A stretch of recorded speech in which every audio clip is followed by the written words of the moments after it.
వరంగల్, మిర్యాలగూడ, తుని. మీ ఆశీర్వాదంతో ఒకే రోజు 3 షోరూంలు ప్రారంభిస్తున్నాం. ఇంతవరకు డబ్బులు వృధా చేసింది చాలు. తప్పకుండా మీ లలితా జ్యువెలరీలో ఎస్టిమేట్ స్లిప్ తీసుకోండి. మీకు నచ్చిన నగను ఫోటో తీసుకోండి. మార్కెట్ ధరతో పోల్చండి. ఎక్కడ ధర తక్కువో అక్కడే కొనండి. Warangal, Hanamkonda, Rayapura main road, Miryalaguda, Sagar road, Tuni market main road. డబ్బులు ఎవరికి ఊరికే రావు. ప్రారంభోత్సవ ఆఫర్. బంగారు నగలపై తరుగులు 2% తక్కువ. వజ్రాభరణాలు క్యారెట్ కు 6,000 తక్కువ. డే టైమ్ లో కంటే నైట్ టైమ్స్ లో లైఫ్ కి ఒకవేళ అలవాటు పడితే రిజల్ట్ పాజిటివ్ గా ఎక్కువగా ఉంటుంది అనేది అపోహనా నిజమా? అది అపోహ ఎప్పుడు కాదు. బికాస్ నైట్స్ అనేవి you will have a long relaxation time కదా. ఇప్పుడు if there is a sexual activity end of the day same 9-10 o'clock, after that you sleep off, your body is relaxed, your hormones are getting produced, whatever the sperm has to do, it will have some time, and whatever comfort that you have when you're relaxed, your body tends to give way to various things in a sensible manner. Alakani morning life unte undadani kaadu, but practical ga it is much more beneficial and convenient for your relaxation. No morning, say mid-afternoon, if you have intercourse and you just go do some work and go around, and if you have to travel, if you have to do some other works and you're stressed out and you're not sleeping well, all this is not good lifestyle. Right ma'am. Okay blood group ఉన్న wife and husband కి ఒకవేళ పిల్లలు పుడితే చాలా health issues ఉంటాయి అని అంటూ ఉంటారు. No, it is a myth. Blood groups in fact same ఉంటే ఏ బ్లడ్ ఇష్యూస్ ఉండవు. ఒకవేళ మదర్ కి బేబీకి డిఫరెంట్ బ్లడ్ గ్రూప్స్ ఉంటే ఏబిఓ ఇన్కంపాటబిలిటీ కింద జాండిస్ వచ్చే ఛాన్స్ ఇంకెక్కువ ఉంటుంది తప్పితే సేమ్ బ్లడ్ గ్రూప్ ఉంటే అలాంటి ఛాన్సెస్ ఏమి ఉండవు. ఓకే. ఫీమేల్స్ ఎక్కువగా యంగ్స్టర్స్ వెరీ యంగ్ ఏజ్ లో పెళ్లి చేసుకోవటం వల్ల, తల్లి అవ్వటం వల్ల ఫ్యూచర్ లో మెంటల్ గా వాళ్ళకి ఫిజికల్ గా చాలా హెల్త్ ఇష్యూస్, కాంప్లికేషన్స్ ఉంటాయి అంటుంటారు. అది ట్రూ కాదు. But when we're talking about marriages అనేది teenage marriages definitely not good. Because వాళ్ళ మెచ్యూరిటీ లెవెల్ ఉండదు కాబట్టి, వాళ్ళ బాడీ మెచ్యూరిటీ లెవెల్స్ ఉండదు కాబట్టి, ప్రెగ్నెన్సీ అవన్నీ వస్తే వాళ్ళకి లోడ్ అవుతుంది అండ్ ఆల్ దీస్. కాబట్టి మనము teenage pregnancies are definitely not correct, teenage marriages are definitely not correct. But marriages anywhere between late teens, maybe 20-25 years, they are absolutely okay. And reproductive health కూడా peak లో ఉంటుంది, chances of pregnancy మంచిగా ఉంటుంది. But again social maturity, financial freedom, education, minimum degree education అవన్నీ ఉండాలి అని అంటే 21-22 years ఈజీగా అవుతుంది. ఒక్క జాబ్ రావాలి, జాబ్ లో బేసిక్ రిక్వైర్మెంట్స్ అన్న మనం సెటిల్ అవ్వాలి అని అనుకుంటే 23-25 అవుతుంది. So after that the best time to get married. And అంతకన్నా ముందు మ్యారేజ్ అయిన వాళ్ళలో కూడా if the partner is good and supporting, there's no problem. But if there is any abuse, then the female will not have word and voice, because she'll not complete her education, she's not self-sufficient, she's not employed. Where will she talk? Where will she voice over?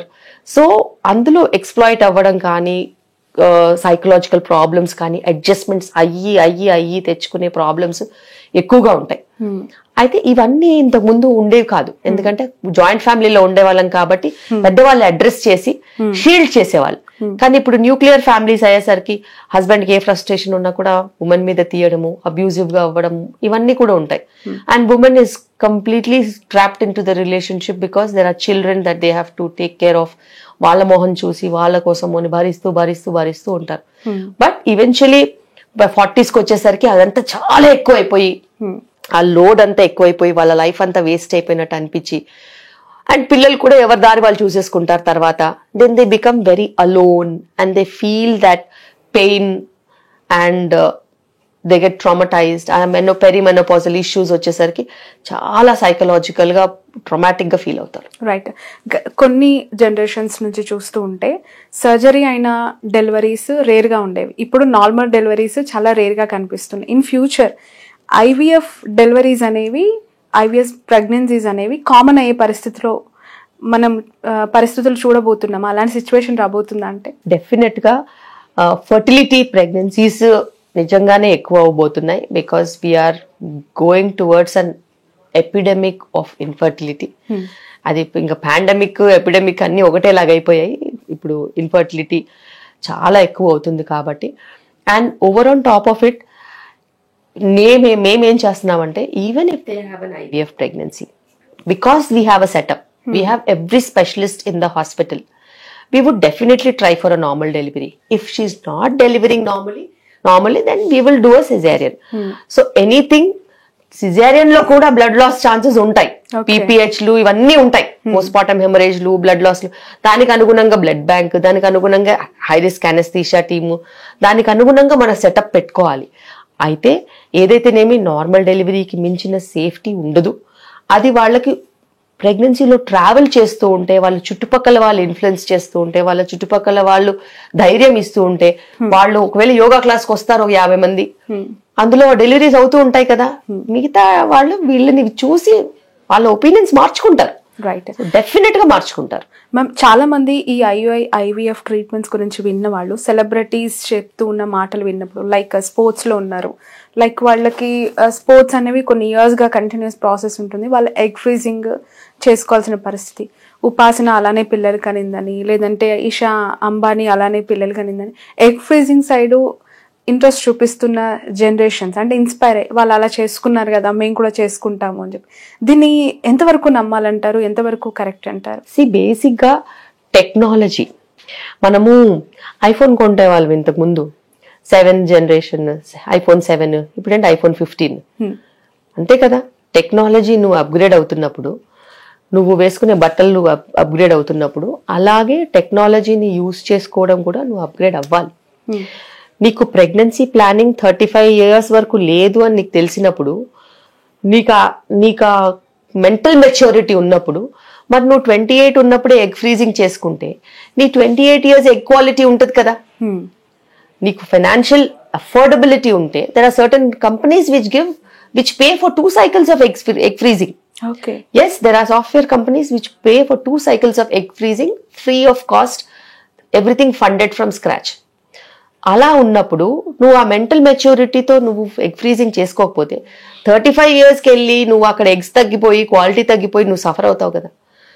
So basic గా the concept is, if you have such opinions, నువ్వు main stream లో ఉంటే నీకు ఇలాంటివి చేయాల్సిన అవసరమే లేదు. Main stream లో ఉంటే నువ్వు టైంకి మ్యారేజ్ చేసుకుని, టైంకి పిల్లల్ని కనేసేసి, టైంకి పిల్లల్ని పెంచుకుంటూ హాయిగా నీ లైఫ్ నువ్వు ఎంజాయ్ చేసుకోవచ్చు, నీ ఇష్టం ఉన్నది చేసుకోవచ్చు. కానీ నీకు మెయిన్ స్ట్రీమ్ కాకుండా ఇతర ఆలోచనలు ఉన్నాయనుకో, you are a career oriented women, then you should definitely do egg freezing and make sure that your fertility is frozen. If you have a partner by then, if you are married by then, you freeze embryos. If you don't have a partner or if you are not married, then you can freeze your eggs. So ila cheskunte no 35 years ki kanu 40 years ki kanu nee ishtam. Okay. But the quality will be of a 28-year-old or 25-year-old or 26, whatever age that you have frozen your eggs, your quality will be that. This is using technology for somebody who really wants to postpone their pregnancy for a very long time. ఒక 6 నెలలు, సంవత్సరం, 2 సంవత్సరాలు postpone చేస్తాను అని అంటే, దానికి అనుగుణంగా eggs waste అవ్వకుండా మెడికేషన్స్ తీసుకుని నువ్వు కాంట్రసెప్టివ్ పిల్స్ ఏదన్నా వాడుకుంటే నీకు ప్రాబ్లం ఉండదు. అంతకన్నా ఎక్కువగా నువ్వు డిలే చేసుకోవాలనుకుంటే మటుకు ఖచ్చితంగా ఏజ్ ని రివర్స్ చేయలేం. కాబట్టి age cannot be reversed, especially when it comes to equality. మీరు ఫేస్ కి ఏదైనా ట్రీట్మెంట్స్ తీసుకోవచ్చు, బాడీకి ఏదైనా తీసుకోవచ్చు, రింకిల్స్ కి ఏదైనా తీసుకోవచ్చు, కానీ ఎగ్ కి ఏమీ తీసుకోలేము. So you have to freeze your young eggs or you have to deal with problems that come in future. But iPhone లో 7th generation to 15th generation మనం ఒక ట్రాన్స్ఫార్మ్ చూస్తున్నాం. అలాగే IVF, టెస్ట్ ట్యూబ్, సరోగసీ ఇవి కూడా అలాంటి generation changes అంటారా? ఏమైనా డిఫరెన్స్ ఉందా? బేసిక్ గా లాస్ట్ 15 years నుంచి నాకు IVF ట్రీట్మెంట్స్ ఎక్స్పోజర్ ఉంది. I have been an IVF specialist. నేను అది వదులుకొని ఆబ్స్టెట్రిక్స్ వైపు వచ్చాను. బట్ అది నన్ను వదలదు, బికాస్ ప్రాబ్లం ఎక్కడ ఉన్నదని కనుక్కోవడం నా niche. So I'm an expert of finding where the problem is. So అది తెలుసుకోవడానికి చాలా మంది ఫెయిల్ అయిన వాళ్ళు వస్తూ ఉంటారు, వాళ్ళకి తెలిసిన ఫ్రెండ్స్ ని పంపిస్తూ ఉంటారు. సో నేను గంటలు మాట్లాడను. నేను వాళ్ళ ఫైల్ చూసేసి అనలైజ్ అయిన తర్వాత, ఇది నీ ప్రాబ్లం, దీన్ని రెక్టిఫై చేసి నీకు ప్రెగ్నెన్సీ వస్తుంది, ఇంతే. 2 minutes. సో అది కూడా చెయ్యని వాళ్ళు చాలా మంది ఉంటారు, బికాస్ దేర్ ఆల్ బడ్డింగ్ కదా, వాళ్ళకి ఇయర్స్ ఆఫ్ ఎక్స్పీరియన్స్ లేదు కదా. చాలా సార్లు పేషెంట్ వచ్చింది గుడ్డిగా ఐవీఎఫ్ చేసేస్తారు. కానీ ప్రాబ్లం ఎక్కడ? మేల్ ఫ్యాక్టరా? మేల్లో ఏదైనా ప్రాబ్లమ్స్ ఉన్నాయా? వారికోసిల్ ఉందా? ఉమెన్లో ఏదైనా ప్రాబ్లమ్స్ ఉందా? వెయిట్ ప్రాబ్లమా? ఎండోమెట్రియోసిస్ ప్రాబ్లమా? దీనికి ఏం చేస్తే సెట్ అవుతుంది? ఇవి రెండు ఎందుకు కలవట్లేదు, ఎందుకు ప్రెగ్నెన్సీ రావట్లేదు అని కనుక్కోవాలి. అది కనుక్కుని అది బ్రేక్ చేసామనుకో, దానికి కొన్ని టెస్ట్లు ఉంటాయి. చాలా సార్లు ఐవీఎఫ్ స్పెషలిస్టులు చెయ్యరు టెస్ట్లు, ఎందుకంటే వాళ్ళు ఏమనుకుంటారంటే మనం ఇవన్నీ రాసామనుకో వీళ్ళు వెళ్ళిపోతారు, వీళ్ళు మన దగ్గర ట్రీట్మెంట్కి రారనుకుంటారు. నాకు ఆ పని లేదు, నేను ఐవీఎఫ్ సెంటర్ పెట్టుకోలేదు. సో నాకు మీకు కారణం కావాలా, నేను కనుక్కుంటాను, ఫలానా టెస్ట్లు చేసుకుంటా, నేను ఐస్ బ్రేక్ చేస్తాను, మీ ప్రాబ్లం ఎక్కడుందో కనుక్కుంటాను, మీకు ట్రీట్మెంట్ కూడా ఈజీగా ఉంటుంది. అండ్ అలా ఐస్ బ్రేక్ చేసిన 50% of population are pregnant with me. నేను డెలివరీలు చేసేదే వాళ్ళకి. సో వాళ్ళకి నేను ప్రాబ్లమ్ సాల్వ్ చేసి బ్రేక్ చేశాను కాబట్టి వాళ్ళు నేను ఏది చెప్పినా అది వింటారు, because they have seen success with me. అలాగే వాళ్ళు ప్రెగ్నెన్సీ జర్నీ కూడా ట్రావెల్ చేస్తారు. They will take that entire burden on my shoulder, because they will know I will do the best for them. నేను వాళ్ళకి ఫుడ్ చెప్పినా వింటారు, time పడుకోమన్నా వింటారు, లేకపోతే డయట్ ఎక్సర్సైజ్ చేయమన్నా వింటారు, అన్ని వింటారు. ఇంత హైలీ మోటివేటెడ్ పాపులేషన్ లో నేను డెలివరీస్ కూడా చేసుకోగలుగుతాను ఈజీగా. సో ఇది అలా వాకిన్ వచ్చే వాళ్ళని మేనేజ్ చేయడం కాదు, ఆల్రెడీ ఉన్న వాళ్ళు, తెలిసిన వాళ్ళు, ఆ సిస్టమ్కి అలవాటు పడిన వాళ్ళు, వాళ్ళు కావాలనుకునే వాళ్ళని నేను మేనేజ్ చేస్తున్నాను కాబట్టి అది అలా నడుస్తుంది. దాదాపు కొన్ని వేల వీడియోస్, వందల ఇంటర్వ్యూస్. డాక్టర్ శిల్పి రెడ్డి అంటే తెలియని వాళ్ళు ఉండరు. బట్ అబౌట్ శిల్పి రెడ్డి ఫ్యామిలీ అంటే ఏం చెప్తారు ఒకసారి చూస్తున్న ఆడియన్స్ కి? I'm a very family person. Basic గా నాకు 12 members పిల్లల్ని కలర్ ఉండేది. I always wanted to have a cricket team. 12 members. పెరిఫెరీస్ లో నేను ప్రాక్టీస్ చేశాను, అక్కడ ఊపిరి తీసుకోవడానికి కూడా టైం ఉండదు. దాని తర్వాత ఏదో చిన్న ఫర్టిలిటీ ఇష్యూస్ తో బాధపడ్డాను, దాని తర్వాత ఐవీఎఫ్ చేయించుకున్నాను. మీకు కూడా ఫర్టిలిటీ ఇష్యూస్, అన్ఎక్స్ప్లెయిన్డ్ ఇన్ఫర్టిలిటీ ఉండేది నాకు. మీరు ఐవీఎఫ్ తో ట్రీట్మెంట్ తీసుకున్నారు? Yes, my first children, my twins were IVF. So ఆ తర్వాత ట్విన్స్ పుట్టిన తర్వాత వాళ్ళు ప్రీ టర్మ్ డెలివరీ అయ్యారు కదా. So I had a huge financial set back, and అది కవర్ చేస్తూ అంతా సెట్ అయ్యి లైఫ్ స్టైల్ మార్చుకుని మంచిగా organic food, sustainable living, family oriented life, morning నుంచి ఈవినింగ్ వరకు హాస్పిటల్, దాని తర్వాత పిల్లలతో హ్యాపీ ఎన్వైరన్మెంట్ ఉన్నప్పుడు మళ్ళీ నాకు కొడుకు పుట్టాడు. Then again there was an additional family member and we had lots of attention and all that. So పని అయిపోగానే ఐఎమ్ జస్ట్ అట్ హోమ్, వాళ్ళు స్కూల్కి బయలుదేరగానే I'm at home hospital, and వాళ్ళు పడుకున్న తర్వాత then if there is an emergency I come, మళ్ళీ వాళ్ళు లేసే లోపు వెళ్ళిపోతాను. సో అలాగా I live with my parents, my in-laws, అందరం కలిసి ఉంటాము, ఒకే దగ్గర పక్కనే ఉంటాము. అండ్ నాకు ఫ్యామిలీతో టైం స్పెండ్ చేయడం అంటే చాలా ఇష్టము. ఇంత బిజీ లైఫ్, ఎస్, నేను అసలు కాంప్రమైజ్ అవ్వను, and I take time for them.